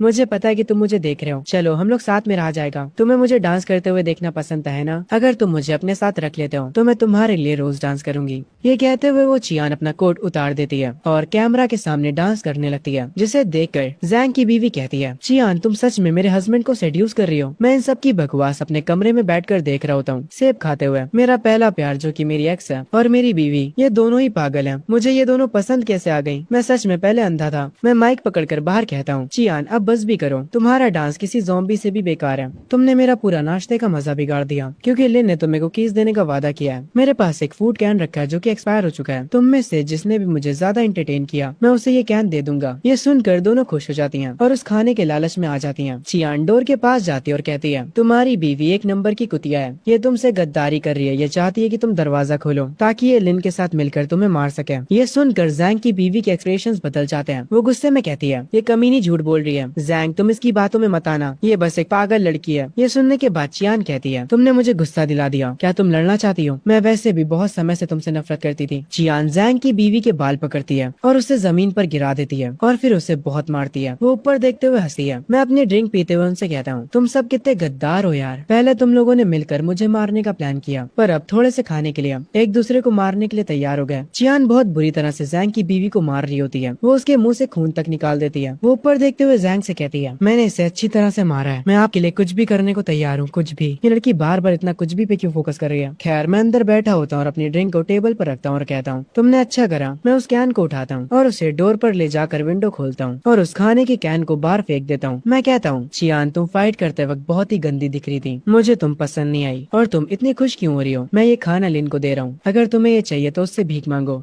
चियान बाहर अभी भी जैंग की बीवी को मार रही होती है। लिन नीचे झुककर उस कैन को उठाता है। वो उन दो लड़कियों को नीचा दिखाते हुए कहता है, देखा जैंग ने मुझे खाना दिया, ना कि तुम दोनों लूजर्स को। मैं तुम्हें बता दूं इसमें से काफी अच्छी खुशबू आ रही है। मैं लिन को ये हरकतें करते हुए देख रहा होता हूँ। मैं उन लोगों से कहता हूँ, लिन ज्यादा खुश मत हो, मैंने तुम पर खाना तो फेंका पर मैंने ये कभी नहीं कहा कि वो तुम्हारा है। चियान और सुमे मेरी बात सुनो, लिन के हाथों में जो कैन का डिब्बा है उसे जो भी उससे छीन लेता है तो वो उसका हो जाएगा। चियान ये सुनते ही सुमे को छोड़ देती है और लिन के पास जाकर कहती है, मुझे वो दे दो, वो मेरा है, और उससे लड़ने लगती है। पर लिन उसे धक्का दे देता है और अपनी पॉकेट से गन निकालता है। तभी सुमे उठकर उसके पैर पर काट लेती है। लिन को उस चीज से काफी दर्द होता है। वो उसे हटाने की कोशिश करता है पर तब तक चियान भी उठ चुकी होती है। वो दोनों मिलकर जमीन पर उसे गिरा देते हैं और चियान उसे मारने लगती है। ये चीज दूर से खड़े होकर लिन का बॉडीगार्ड और चैंग देख रहा होता है। वो दोनों काफी हैरान होते हैं। चैंग कहता है, ये दोनों ने तो हमसे गद्दारी कर दी है, चलो चल कर लिन को बचाते हैं। वो वहाँ पर पहुँचकर उन औरतों से लिन को छुड़ाने लगते हैं और वो लिन को बचा भी लेते हैं। मैं अंदर बैठा हंस रहा होता हूँ। मुझे अब चीजें पसंद आने लगी हैं। जब बात इंसान की भूख पर आती है तो वो कुछ भी करने को तैयार हो जाता है। बाहर लिन का बॉडीगार्ड लिन के फेस पर मरहम पट्टी करता है। लिन को जैंग पर काफी गुस्सा आता है। उन दोनों लड़कियों को बांध दिया जाता है।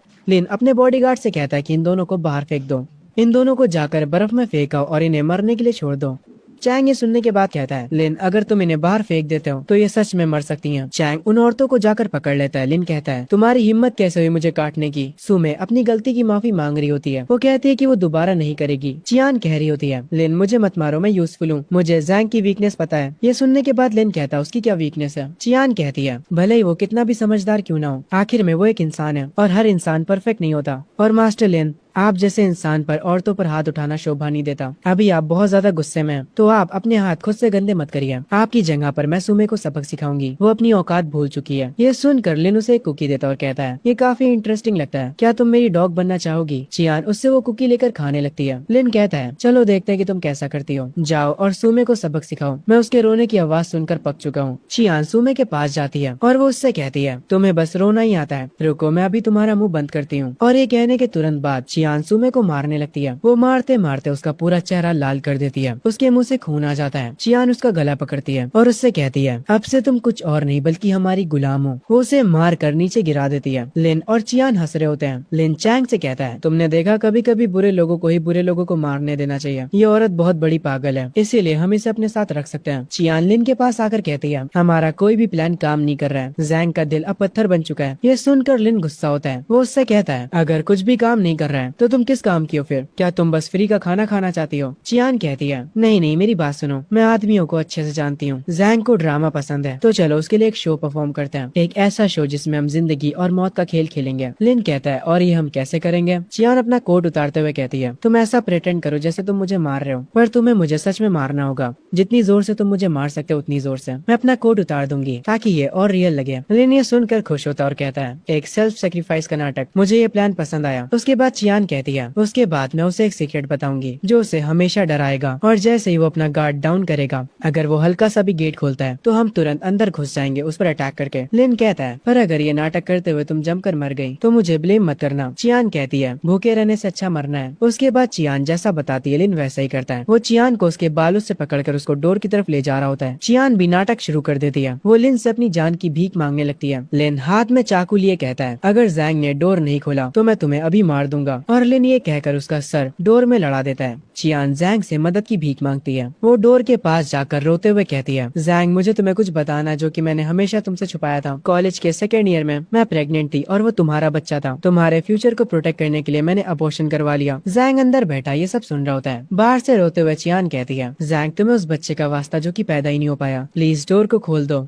मुझे अंदर आने दो। ये सुनने के बाद मैं हंसता हूँ और क्लैप करता हूँ। मैं अपने मन में कहता हूँ, चियान तुम कोई अच्छा झूठ नहीं बोल सकती थी क्या? तुमने अपने मन में ही एक कहानी बना ली ताकि मैं तुम्हें अपने घर के अंदर ले लूँ। अब जबकि तुम इतनी अच्छी एक्टिंग कर ही रही हो तो चलो मैं भी तुम्हें अपनी एक्टिंग दिखाता हूँ। मैं उठकर डोर के पास जाता हूँ। मैं विंडो पर जाकर लिन को रुकने के लिए बोलता हूँ और फिर चियान से पूछता हूँ, चियान क्या तुम सच बोल रही हो? क्या सच में वो बच्चा था? लिन अपनी चाकू को अंदर रख लेता है। चियान कहती है, हाँ वो सच में था। हम लोग काफी यंग थे, इसीलिए मुझे डर था कि मैं तुम्हारी कॉलेज लाइफ को खराब ना कर दूं और फिर तुम्हें फ्यूचर में जाकर प्रॉब्लम्स हो। लिन और चैंग उसकी एक्टिंग देखकर हंस रहे होते हैं। चियान कह रही होती है, मैंने सब कुछ कुर्बान कर दिया तुम्हारे फ्यूचर को बचाने के लिए और जब भी मैं उसके बारे में सोचती हूँ तो मुझे बहुत दुख होता है। मैं अंदर से कहता हूँ, तो ये हुआ था चियान, तुमने बहुत मुश्किलें झेली। थोड़ा दरवाजे के पास आओ, मैं आखिरी बार तुम्हारा चेहरा देखना चाहता हूँ। अगर तुम्हें मेरी सच में परवाह थी तो मैं दरवाजा खोल दूंगा। चियान कहती है, तुम्हारे लिए मेरा प्यार कभी बदला ही नहीं था, इसीलिए दरवाजा खोल दो। मुझे बहुत ठंड लग रही है। मैं चुपके से अपने हाथ में पेपर स्प्रे पकड़े होता हूँ और चियान से कहता हूँ, क्या तुमने मुझे बेवकूफ समझा है? कॉलेज के 4 सालों तक तुमने मेरा हाथ भी नहीं पकड़ा। तुमने कहा था कि तुम शादी से पहले कुछ नहीं करना चाहती हो, तो ये बच्चा कहाँ से आया? मतलब कुछ भी, क्योंकि तुम बहुत बकवास कर चुकी हो और मुझे बच्चे के बहाने फंसाने की कोशिश करना। चलो मैं तुम्हें कुछ अच्छा टेस्ट करवाता हूँ। ये कहकर मैं पेपर स्प्रे को उसके मुंह पर मारता हूँ। चियान जमीन पर गिर जाती है, उसका चेहरा जलने लगता है। चैंग लिन से कहता है, ये पेपर स्प्रे काफी स्ट्रॉन्ग है। ये सुनने के बाद लिन कहता है, इसे मुझसे दूर रखो, इसे मेरी आंखों के सामने से ले जाओ, मुझे इससे घिन आ रही है। चैंग चियान को पकड़ता है और उसे यहाँ से ले जाता है। आखिर में चियान एक दीवार के पास बैठी रो रही होती है। सुमे उसके सामने खड़ी होती है और उसका मजाक उड़ाते हुए कहती है, जरा देखो तो हमारी खूबसूरती की मूरत को क्या हुआ है, जरा अपनी शक्ल तो देखो। तुम कह रही थी कि तुम मुझसे ज्यादा सुंदर हो, जरा अब अपने आप को देखो तो तुम एक सुअर लग रही हो। यही तुम्हारी सजा है मेरे हस्बैंड को सेड्यूस और मुझे मारने के लिए। चियान सुमे को धक्का देती है और जाकर दरवाजे पर मारने लगती है और कहती है, जैंग अपने घर से बाहर निकलो, तुमने मुझे बर्बाद कर दिया। मुझे मेरा खूबसूरत चेहरा वापस चाहिए। मुझे हर वो चीज चाहिए जो तुमने छीनी है। अगर मैं भूत भी बन जाती हूँ तब भी मैं तुम्हें छोड़ूंगी नहीं, मैं तुम्हें मार के रहूंगी। मैं उसे देख रहा होता हूँ अपने रूम से और कह रहा होता हूँ, तुम्हारी खूबसूरती ने तुम्हें बुरा बना दिया। तुम्हारे पास सिर्फ खूबसूरती ही थी, पर अब वो भी नहीं है। शो खत्म हो चुका है। लिन तुम्हारे पास प्यादे कम पड़ रहे हैं। बाहर वो चारों लोग खड़े होते हैं। चैंग कहता है, बॉस चलो यहाँ से चलते हैं। ये दरवाजा फायर प्रूफ है और ये टूटता भी नहीं है और ना ही जैंग हमारे जाल में फंस रहा है। हमारा बस समय बर्बाद हो रहा है। जैंग हमें मारेगा भी नहीं, पर अगर हम यहाँ खड़े रहे तो ठंड से जरूर मर जाएंगे। लिन कहता है, तुम कहाँ जाना चाहते हो? अगर अब हम यहाँ से गए तो हमारी सारी मेहनत बर्बाद हो जाएगी। चैंग उससे चिल्लाते हुए कहता है, पर वो कम से कम मरने से तो बेटर है। अगर हम जिंदा रहे तो हम कोई ना कोई रास्ता निकाल सकते हैं और जब हमें मौका मिलेगा तो हम इसे बम से उड़ा देंगे। लिन काफी गुस्सा होता है और वो कहता है, जैंग इस बार तुम जीत गए, पर तुम बस इंतजार करो। जिस दिन तुमने दरवाजा खोला मैं तुम्हारे टुकड़े कर दूंगा। लिन चैंग को एक लात मारता और कहता है, तू क्या मुझे घूर रहा है बे? इन 2 लड़कियों को रस्सी से बांध दो और यहाँ से चलो। मैं अपनी चेयर पर बैठा होता हूँ और कहता हूँ, फाइनली अब मुझे थोड़ा आराम मिलेगा। मैं अपना फोन निकालता हूँ और देखता हूँ कि किसी ने कॉलेज ग्रुप में मैसेज करा है। ये हमारा एक बहुत पुराना ग्रुप है। ये तो कोई यांग नाम की लड़की है। ये क्या मैसेज कर रही है? उस मैसेज में वो लड़की कहती है, क्या मेरा मैसेज कोई देख रहा है? मैं यहाँ पर फंस चुकी हूँ, क्या मुझे कोई बचा सकता है? मैं जिम के अंदर इक्विपमेंट रूम में हूँ। एक ग्रुप कुछ लोगों को लेकर आ रहा है मेरी तरफ। उन लोगों ने पहले ही बहुत सारे लोगों को मार दिया है। मुझे उनके हाथों नहीं मरना।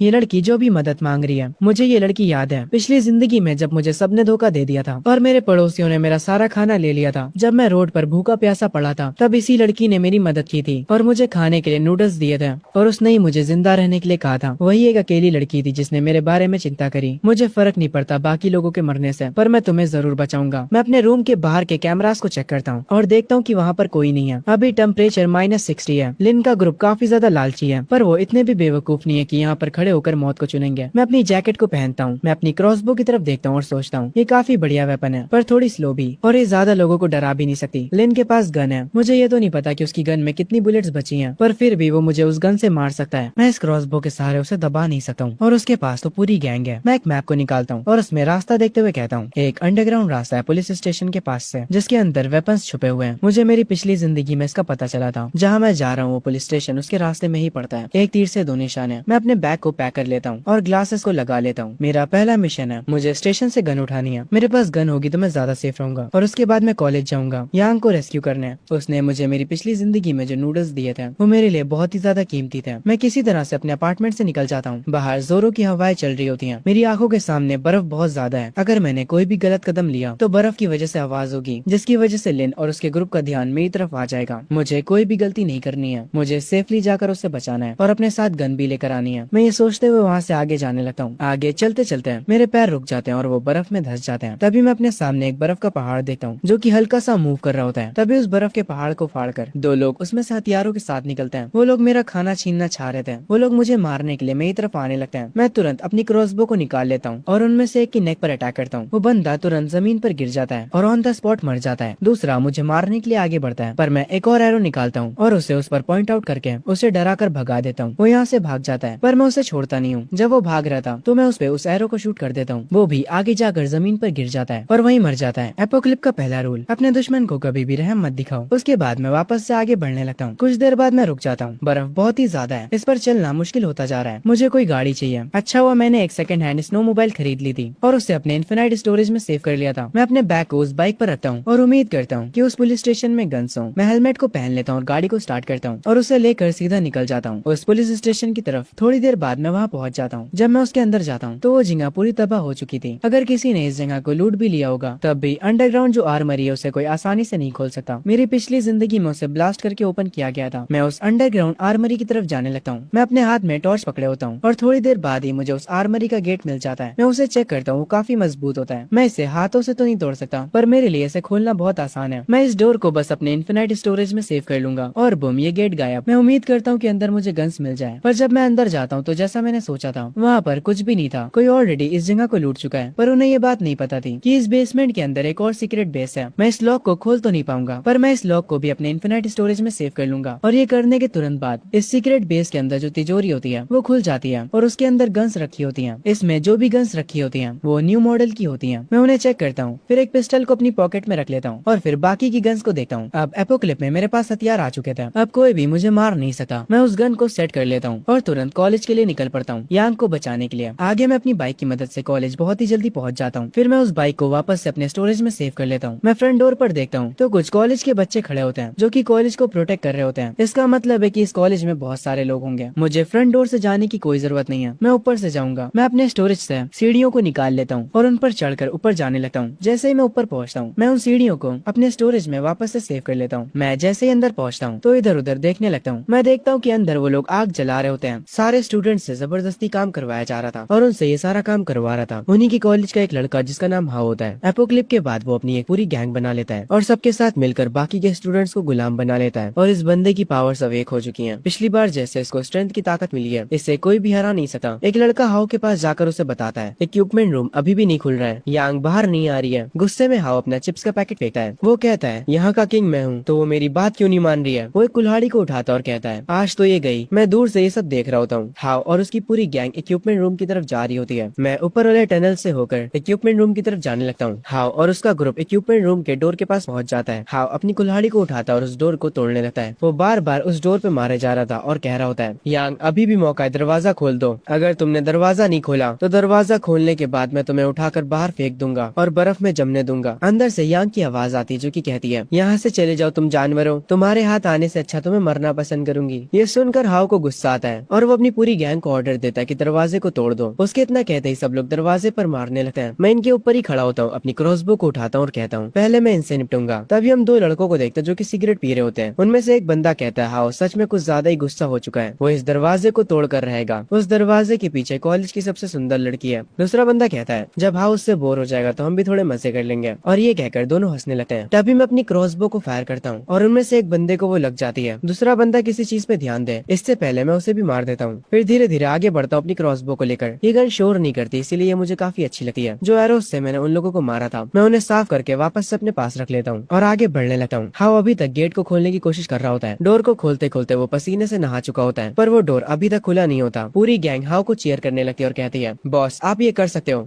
वो भी जोश में आ जाता है, दोबारा से अपनी कुल्हाड़ी को ऊपर करता है और काफी जोर से दीवार पर मारता है जिसकी वजह से वो डोर खुल जाता है। पर जब गैंग के मेंबर अंदर जाने वाले होते हैं तभी उनके पीछे से एक साथी उनका गिर जाता है जिससे उनका ध्यान उस पर चला जाता है। तो वो लोग चिल्लाने लग जाते हैं किसने ये करा। डोर के खुलते ही हम देखते हैं यांग हाओ के सामने ही बैठी होती है। हाओ उसके पास जाने लगता है। यांग काफी ज्यादा डरी हुई होती है, उसकी आंखों से आंसू बह रहे होते हैं। उसके हाथ में एक चाकू होता है। हाओ हंसते हुए कहता है भागो, तुम भाग क्यों नहीं रही हो, क्या हुआ तुम भाग नहीं सकती। उस चाकू को फेंक दो जो तुमने पकड़ा है, खुद की जान लेने के बारे में सोचना भी मत, मैं तुम्हें मरने नहीं दे सकता। यांग डरी हुई होती है और उससे कहती है कि वो पास मत आए। हाओ उसके चाकू वाले हाथ को पकड़ लेता है और अपनी ताकत की मदद से उससे वो चाकू छुड़वा देता है। फिर उसके बालों से पकड़कर उसे ढकेल देता है। है। वो जाकर जमीन पर गिर जाती है। हाउ उसके ऊपर बैठ जाता है और उससे कहता है, तुम कुछ ज्यादा ही टफ होने की एक्टिंग कर रही थी, आज मैं तुम्हें दिखाऊंगा कि यहाँ का बॉस कौन है। और वो बेरहम जैसे हंस रहा होता है। तभी बाहर गैंग के थोड़े मेंबर्स गायब हो चुके होते हैं। सब लोग पता लगाने में लग जाते हैं कि ये किसने करा। बाहर से हाउ उनकी चिल्लाने की आवाज सुनता है। उसका ध्यान तुरंत उन पर जाता है और वो कहता है, आखिर बाहर चल क्या रहा है, इतना शोर क्यों हो रहा है। वो यांग को वहीं पर छोड़ देता है और उसके बाद देखने चला जाता है कि बाहर हो क्या रहा है। पर जैसे ही वो गेट के बाहर देखता है, वो देखता है सामने एक बंदा खड़ा है जिसे वो नहीं जानता। उस बंदे को देखने के बाद पूरी गैंग डर जाती है। हाउ अपनी पॉकेट में हाथ रखे उस बंदे के पास आता है और पूछता है, अब तू कौन है बे, क्या तुमने ही मेरे आदमियों को मारा है। तभी हाउ के गैंग का एक मेंबर कहता है, इसी बंदे ने हम में से कुछ को छुप कर मारा है, इसकी स्किल्स काफी ज्यादा खतरनाक है, मुझे ये कोई असैसिन लगता है। ये सुनने के बाद हाउ कहता है, मुझे लगा था कि कोई मॉन्स्टर होगा, पर ये तो एक इंसान है। कुछ ही देर में पूरी गैंग मुझे घेरने लगती है। हाउ मेरे सामने कहता है, इस मामूली सी क्रॉसबो को पकड़कर खुद को हीरो समझ रहे हो, तुम्हें पता भी यही जगह किसकी है। मैं क्रॉसबो को नीचे करके उसे अपने पास रख लेता हूँ। ये देखकर हाउ कहता है, इसके हाथ और पैर काट दो, मैं इसे जलती हुई आग में फेंक दूंगा। ये बंदा क्या बोल रहा है। मैं अपनी शॉटगन निकाल लेता हूँ। आओ और मुझसे अब भिड़ो। मैं शॉटगन को फायर करना स्टार्ट करता हूँ और एक एक करके उसके वहाँ के सारे मेंबर्स को मार देता हूँ। सिर्फ अकेला हाउ बचता है। मैं वापस से अपनी गन को ऊपर करता हूँ और कहता हूँ, भागना चाहते हो तो भाग सकते हो। उसके बाद मैं उस गन की बुलेट को हाउ के पीछे फायर करता हूँ, क्योंकि मैं देख लेता हूँ यहाँ पर उसकी गैंग के और मेंबर्स आ चुके होते हैं। उस गन के शॉट से वो लोग डर जाते हैं और थोड़ा पीछे हो जाते हैं। वो लोग हाउ के पास आ चुके होते हैं, पर हाउ अभी भी डर नहीं रहा होता है। उल्टा वो मेरी तारीफ करता है। वो कहता है, तुम इतना भी खुद को महान मत समझो,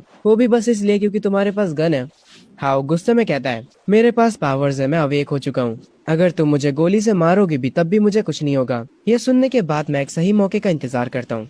हाउ की पूरी गैंग उसे मोटिवेट कर रही होती है ताकि वो मुझे मार दे, पर जैसे ही हाउ आगे बढ़ता है, मैं उसके एक हाथ पर और उसके एक पैर पर गोली मार देता हूँ। उसके बाद सिचुएशन पूरी बदल जाती है। वो लड़खड़ा कर गिर जाता है। मैं अपनी गन को वापस से रिलोड करता हूँ। उसके तुरंत बाद हाउ अपनी जान की भीख मांगने लगता है। वो मुझे कहता है कि उसके पास पैसे हैं और वो मुझे पूरा स्टेडियम दे देगा अगर मैं उसे छोड़ देता हूँ तो। मैं कहता हूँ, तुम ताकतवर तो हो पर बेवकूफ भी। हाउ अब पूरी तरह से डर चुका होता है। मैं ये कहने के तुरंत बाद हाउ के ऊपर बार बार फायर करता जाता हूँ और उसकी गैंग मेंबर्स के ऊपर भी। मैं उनसे कहता हूँ, जिसमें भी हिम्मत है अब वो सामने आए, पर वो सारे के सारे डर के मारे अपने हथियार फेंक देते हैं और मेरे आगे सरेंडर कर लेते हैं और मेरे सामने अपनी जान की भीख मांगते हैं। मैं उन्हें वहीं पर छोड़कर वहाँ से निकल जाता हूँ और इक्विपमेंट रूम की तरफ जाने लगता हूँ। वहाँ पर मैं यांग को बैठा देखता हूँ, जो कि काफी ज्यादा डरी हुई होती है। वो मुझसे पीछे रहने को कहती है। मैं उससे कहता हूँ, ये मैं हूँ। उसके बाद मैं उसे जैकेट देता हूँ। यांग पूछती है, तुम हो कौन। मैं उसे उठाते हुए कहता हूँ, ये बात करने की जगह नहीं है, मेरे साथ आओ। मैं उसे बाहर ले जाता हूँ। उसके बाद अपनी बाइक को वापस से बाहर निकालता हूँ, जिसे देखकर वो शौक हो जाती है कि ये बाइक कहाँ से आई। मैं उसे हेलमेट देता हूँ और कहता हूँ, पीछे बैठ जाओ। वो जैसे ही बाइक पर बैठती है, मैं उससे कहता हूँ, मैं पहले ही तुम्हें बता दूं, मैं तुम्हें इसलिए बचा रहा हूँ क्योंकि तुमने मेरी मदद करी थी। मैं हमेशा उन लोगों के एहसान चुका देता हूँ जो मेरी मदद करते हैं। यांग काफी कंफ्यूज होती है और कहती है, मैंने तुम्हारी मदद कब करी थी, मुझे तो याद नहीं। मैं उससे कहता हूँ कि ये अभी इम्पोर्टेंट नहीं है, मेरे लिए सिर्फ एक ही चीज जरूरी है, मुझे यूजलेस लोग नहीं पसंद है। तो जैसे ही मैं तुम्हें अपने घर लेकर जाऊंगा, तुम्हारी जिंदगी मेरी हो जाएगी। अगर तुम्हें कुछ दिखाई देता या फिर सुनाई, फिर भी तुम अपना मुंह बंद रखोगी और जैसा मैं कहूंगा वैसा करोगी। क्या तुम ये सब कर सकती हो। यांग कहती है, जब तक मैं जिंदा रह सकती हूँ तब तक मैं करूंगी, कुछ भी जो भी तुम कहोगे।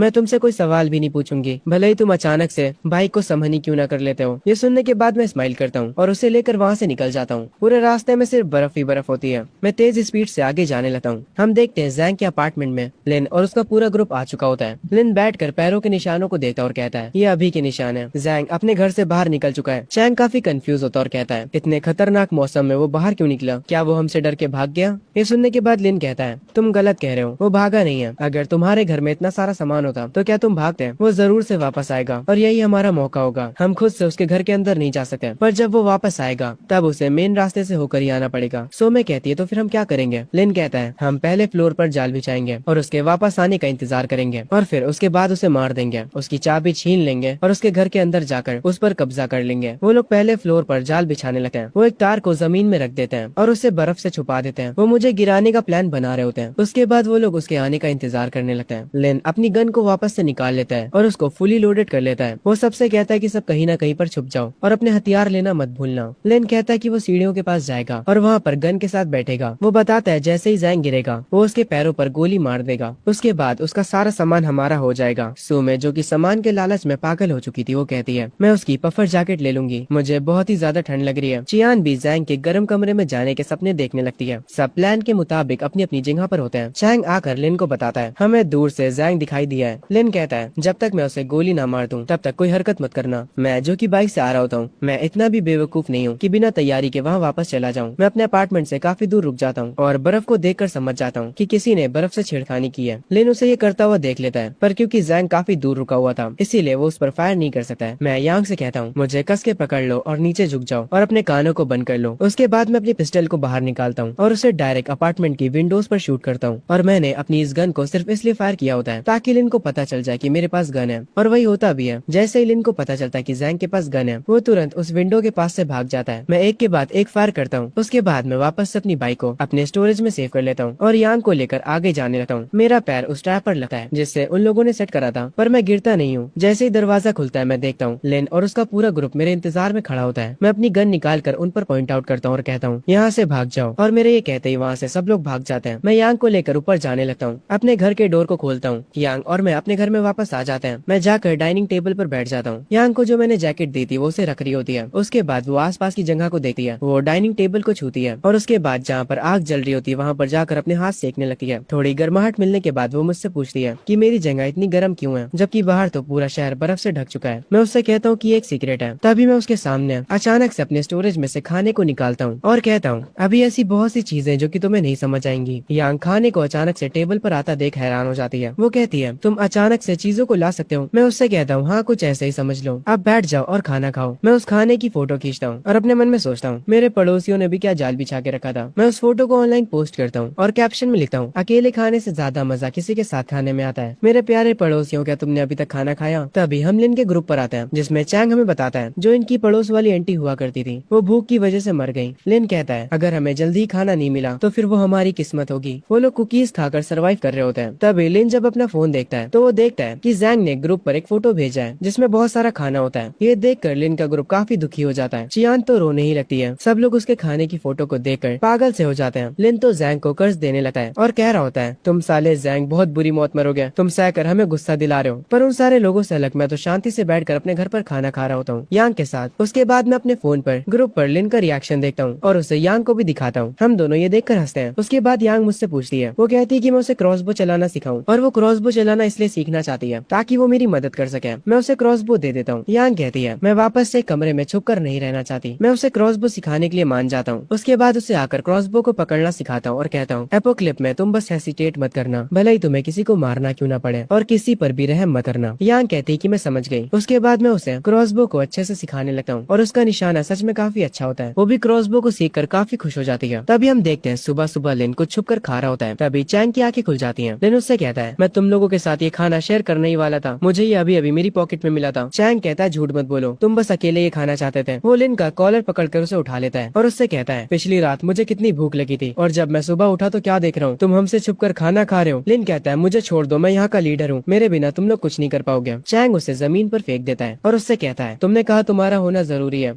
तुम जैंग का दरवाजा भी नहीं खुलवा पाए और तुम्हारे जाल भी काम नहीं करे उस पर, तुम्हारी वजह से हम भूखे ही मरेंगे। जो खाना लिन के पास होता है वो लिन से छीन कर चैंग खाने लगता है और उसके बाद वो लिन को मारने लगता है और उसे यूजलेस कहता है। वो उस पर काफी गुस्सा करता है। चैंग गुस्से में सुमे से कहता है, आज किसी को भी खाना नहीं मिलेगा, तुम और तुम्हारी बेटी यहाँ से निकल जाओ। लिन उठता है और कहता है, चैंग तुम अब कुछ ज्यादा ही कर रहे हो, तुम भूल रहे हो कि मेरे पास अभी भी गन है। चैंग आकर कहता है, ओह तो ऐसी बात है, तो मुझे बताओ तुम्हारी गन में कितनी बुलेट बची है, तुम्हारे पास गन होनी ही नहीं चाहिए, वो मुझे दे दो। जब चैंग लिन से गन छीन रहा होता है तभी लिन चैंग के ऊपर फायर कर देता है जिसकी वजह से वो काफी दूर जाकर गिरता है, पर वो मरता नहीं है बल्कि उसकी बॉडी पूरी पत्थर की बन जाती है, जिसे देखकर वो काफी ज्यादा खुश हो जाता है क्योंकि उसको अपनी बॉडी में ताकत फील हो रही होती है। उसने अपनी पावर को अवेक कर लिया होता है। लिन चैंग को ऐसा देखकर घबरा जाता है। वो उससे कहता है, तुम तो एक मॉन्स्टर में बदल चुके हो। वो दोबारा से चैंग पर फायर करता है और एक बार नहीं बल्कि बार बार करता है, पर उन बुलेट्स का चैंग पर कोई भी असर नहीं पड़ता। वो पत्थर की तरह मजबूत हो चुका होता है, जिसे देखकर सुमे और चियान दोनों ही शॉक हो जाती हैं। वो उसे डेमन और मॉन्स्टर कहने लगती हैं। लिन बहुत ही ज्यादा घबरा जाता है। वो इतना ज्यादा डर जाता है कि उसके हाथ से गन छूट जाती है और वो नीचे गिर जाती है। चैंग आकर लिन को गले से पकड़कर उसे ऊपर उठाता है और कहता है, लिन तुम्हारा टाइम अब आ चुका है, अब से मैं ही यहाँ का शैतान हूँ। वो लिन को नीचे फेंक देता है। उसके बाद हम देखते हैं वो वापस से इंसान में ट्रांसफर हो चुका होता है। चियान उसके पैर दबा रही होती है पर वो उसे लात मार देता है। वो उन सबको यूजलेस बोलता है और उनसे कहता है, मुझे खाना चाहिए, मेरे लिए खाना लेकर आओ, अगर तुम मेरे लिए खाना लेकर नहीं आते हो तो मैं तुम्हें बाहर बर्फ में फेंक दूंगा। लिन वापस से उठता है और चैंग को अपना बॉस कहता है और कहता है, बॉस चियांग, हम जैंग के डोर को किसी भी तरीके से नहीं खोल सकते हैं, पर हम दीवार को तो तोड़ ही सकते हैं। वो तो नॉर्मल सीमेंट की है, अगर हम दीवार को तोड़ देते हैं तो हम डायरेक्ट उसके घर में घुस सकते हैं। ये सुनने के बाद चैंग खुश हो जाता है और कहता है ये तो काफी बढ़िया आइडिया है। लिन भी मुस्कुराते हुए कहता है जब हम उसके घर में घुस जाएंगे तो उसका सारा सामान आपका होगा बॉस चैंग। चैंग लिन से कहता है जाओ और बाकी के पड़ोसियों को भी लेकर आओ, हम सब मिलकर आज जैंग पर अटैक करेंगे। थोड़ी देर बाद हम देखते हैं सारे पड़ोसी वहाँ पर आ जाते हैं और इस बार डोर की बजाय वहाँ की दीवार को तोड़ने लगते हैं। पर जब उनसे कुछ नहीं हो पाता तो चैंग उन्हें पीछे कर देता है और कहता है मैं तुम्हें दिखाता हूँ कि दीवार को कैसे तोड़ा जाता है। वो अपने हाथ को उठाता है और जोर से दीवार पर पंच मारता है और वो दीवार काफी तेजी से टूटने लगती है। लिन पीछे खड़ा होकर कहता है अगर हमारे साथ चैंग बॉस है तो दीवार कुछ ही दिनों में टूट जाएगी। दीवार के टूटने की वजह से जैंग के घर के अंदर पानी का गिलास हिलता है। वो तुरंत स्क्रीन पर देखता है। यांग कहती है जैंग वो लोग तो दीवार को तोड़ रहे हैं, ये ज्यादा समय तक नहीं चल पाएगा। मैं यांग को बताता हूँ शायद से चैंग ने भी अपनी पावर को अवेक कर लिया है, इसीलिए वो इतना ज्यादा जोश में आ चुका है। अगर उन्हें मरने की इतनी ही जल्दी है तो चलो उनकी मदद करते हैं। तुम जाकर गेट को गार्ड करो, मेरे पास कुछ आइडियाज हैं जो कि मुझे कुछ दिन पहले ही आए थे। चलो उन आइडियाज को इस बड़े बंदे पर ट्राई करते हैं। बाहर पड़ोसी थक कर बैठ जाते हैं। लिन उन्हें रॉड दिखाते हुए कहता है चलो उठो वापस से काम पे लग जाओ, अगर कोई भी रुकता है तो उसे आज खाना नहीं मिलेगा। चैंग अपने हाथों को वापस से पत्थर में बदल देता है और उनसे कहता है ओए तुम लूजर जरा मुझे देखो। वो वापस से दीवार पर पंच मारता है और उसकी ताकत से दीवार टूटने लगती है। जैंग की वॉल पर लगी हुई पेंटिंग गिरने लगती है। यांग अंदर से कहती है ऐसा लगता है कि दीवारें जल्दी ही गिर जाएंगी, क्या हमें बाहर जाकर उन पर पहले हमला कर देना चाहिए। मैं यांग से कहता हूँ अभी हमें चैंग की पूरी पावर नहीं पता है, गन्स और क्रॉसबो उसके डिफेंस को नहीं तोड़ सकती। मैं कभी अपनी पावर को पूरी तरह से समझा ही नहीं था, ये बात तो मुझे कुछ समय पहले ही पता चली थी। मेरी पावर सिर्फ स्टोरेज की नहीं है बल्कि वो एक ब्लैक होल जैसे स्पेस को क्रिएट करती है और जो भी चीज उसके अंदर जाती है वो कट हो जाती है बीच से। अगर मैं इसी चीज को इस्तेमाल करूँ तो मैं चैंग के डिफेंस को तोड़ सकता हूँ। मैं इससे अपना स्पेशल अटैक कहूंगा। बाहर से चैंग दीवार को तोड़ने में लग जाता है। वो एक के बाद एक पंचेस दीवार पर मारे जा रहा होता है, तभी दीवार टूट जाती है। लिन अंदर झाँक देखता है। चैंग लिन को साइड करता है और हंस रहा होता है। वो जैंग से चिल्लाकर कहता है जैंग इधर आओ और अपने घुटनों पर बैठकर मुझसे माफी मांगो। यांग काफी घबरा जाती है पर मैं उन लोगों से कहता हूँ क्या तुम लोग अंदर आकर मरना चाहते हो तो अच्छे से दीवार को तोड़ो और अंदर आओ। जैंग पूरा पत्थर का बनके पूरी दीवार को तोड़ने लगता है। उसके बाद वो वापस से नॉर्मल ह्यूमन बन जाता है। वो सबसे कहता है आओ चलो अंदर चले, पर वो अपने मन में कह रहा होता है मैं जैंग को अपनी दूसरी पावर नहीं दिखा सकता जो मुझे मिली है। जैंग अपने हाथों में एक तलवार पकड़े होता है जिसे देखकर चैंग हंसने लगता है और कहता है तुम इस जंग लगी तलवार से मेरा क्या बिगाड़ लोगे, मुझ पर तो बुलेट्स का भी कोई असर नहीं होता, आओ और मुझ पर अटैक करो। मैं काफी ज्यादा फोकस हो जाता हूँ और जैसे ही चैंग मेरे पास आता है मैं अपनी स्वार्ड से एक स्लैश करता हूँ जिसकी वजह से वो चैंग दूर जाकर बाहर गिरता है। मेरा वो अटैक उसके सीने पर लगा होता है। लिन ये देखकर हैरान हो जाता है। वो कहता है ये तो स्वार्ड एनर्जी है। मैं उन लोगों से कहता हूँ शुक्र मनाओ तुम लोग की मुझे अभी तक ये स्वार्ड सही से चलानी आई नहीं है, वरना अब तक तुम्हारा सर बचता ही ना। बाकी के पड़ोसी चैंग को उठाते हैं। चैंग के मुंह से खून आ चुका होता है। वो कहता है जैंग कोई पक्का जादूगर है। सारे लोग उससे डरने लगते हैं। लिन रुकता है और एक पत्थर को उठाते हुए कहता है स्वार्ड एनर्जी जैसे कल्टीवेशन मानवाज में होती है, ये वैसी नहीं है। इस कट को देखो जो कि इस पत्थर पर लगा है, ये कट फिजिकल फोर्स से तो नहीं हो सकता। आगे ये लोग चैंग को रूम में ले जाते हैं। सुमे उसकी मरहम पट्टी करती है पर चैंग सुमे का हाथ हटा देता है और उससे दूर रहने के लिए कहता है। चैंग उठता है और कहता है लिन अब हमारा अगला प्लान क्या होगा, हम क्या करें बताओ। लिन कुछ सोचने लगता है और उन लोगों से कहता है जरा सोचो उसके पास स्नो बाइक है और इतना खाना है जो कि कभी खत्म ही नहीं होता और ऐसे अटैक्स जो कि तुम्हारे डिफेंस को तोड़ सकते हैं। वो अपने पास से सामान को कभी भी निकाल सकता है, क्या उसके पास स्पेशल पावर है। ये सुनने के बाद सुमे कहती है वो क्या होता है। लिन कहता है बेसिकली उसके पास अनलिमिटेड स्टोरेज है, अगर हम उसे मार देते हैं तो हम सब कुछ खो देंगे, इसीलिए हमें उसे जिंदा रखना पड़ेगा